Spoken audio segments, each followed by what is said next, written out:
আমার হে চুরি আমার হুতের গারে গেছে গইরে আবার মানছে দিয়া রে সোয়াইলর। এবার সৌদি প্রবাসী বাবার হাতে বিশ্ববিদ্যালয়ের শিক্ষার্থী পড়ুয়া ছেলে খুন।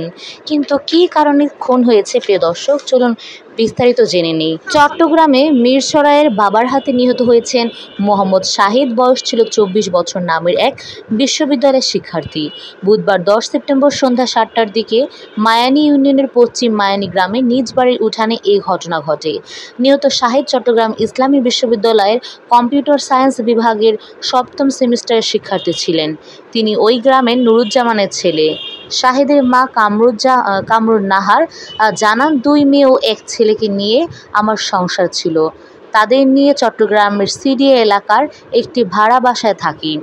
শাহিদের বাবা সৌদি প্রবাসী। তিনি দীর্ঘদিন ধরে আমাদের মানসিক নির্যাতন করছিলেন। কিছুদিন আগে তিনি বাড়িতে এসেছেন। তিনি সৌদি আরব থাকা অবস্থায় সিলেট জেলার এক নারীর সঙ্গে দীর্ঘদিন ধরে সম্পর্ক গড়ে তোলেন। মঙ্গলবার ওই নারীকে বিয়ে করে ঘরে আনেন। এ নিয়ে পরিবারের কলহ বাড়তে থাকে। বুধবার বিকেল 4টার দিকে এ নিয়ে তারা মিরসরাই থানায় সাধারণ ডায়েরি জিডি করেন। তিনি কান্নাজড়িত কণ্ঠে বলেন, সন্ধ্যায় এ বিষয়ে তাকে জিজ্ঞাসাবাদ করতে গেলে ছেলের সঙ্গে বাবার কথা কাটাকাটির এক পর্যায়ে হাতে থাকা ছুরি দিয়ে বুকের মধ্যে সজোরে আঘাত করেন তিনি। মুহূর্তে মাটিতে লুটিয়ে পড়ে আমার ছেলে, কোন অপরাধে আমার ছেলেকে খুন করলো? এমন পাষণ্ড বাবাও কি আছে যে নিজ হাতে ছেলেকে হত্যা করে? আমি আমার ছেলের হত্যার বিচার চাই। মিরসরাই উপজেলা স্বাস্থ্য কমপ্লেক্সে মস্তাননগর হাসপাতালের চিকিৎসক আর্যরাজ দত্ত বলেন, হাসপাতালে আনার আগেই তার মৃত্যু হয়েছে। বুকে ছুরি আঘাতের চিহ্ন রয়েছে। অতিরিক্ত রক্তক্ষরণের মৃত্যু হতে পারে। মিরসরাই থানার officer in charge OC Atikur Rahman জানান, নুরুজ্জামান দুবাইয়ে ছিলেন। গত মে মাসে তিনি দেশে আসেন।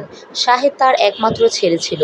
প্রাথমিক তদন্তে জানা গেছে, নুরুজ্জামান সম্প্রতি সিলেটের এক নারীকে গোপনে বিয়ে করেন। শাহিদ ও তার মা বাড়িতে না থাকার সুযোগে মঙ্গলবার দ্বিতীয় স্ত্রীকে তিনি বাড়িতে নিয়ে আসেন। বুধবার সন্ধ্যার দিকে শাহিদ ও তার মা বাড়ি ফিরে বিষয়টি জানতে পারেন। ওসি আরও জানান, দ্বিতীয় বিয়ে নিয়ে বাবার সঙ্গে ঝগড়ার এক পর্যায়ে নুরুজ্জামান ছেলেকে ছুরিয়াঘাত করেন। গুরুতর আহত শাহিদকে উদ্ধার করে মিরসরাই উপজেলা স্বাস্থ্য কমপ্লেক্সে নেওয়ার পর চিকিৎসক মৃত ঘোষণা করেন।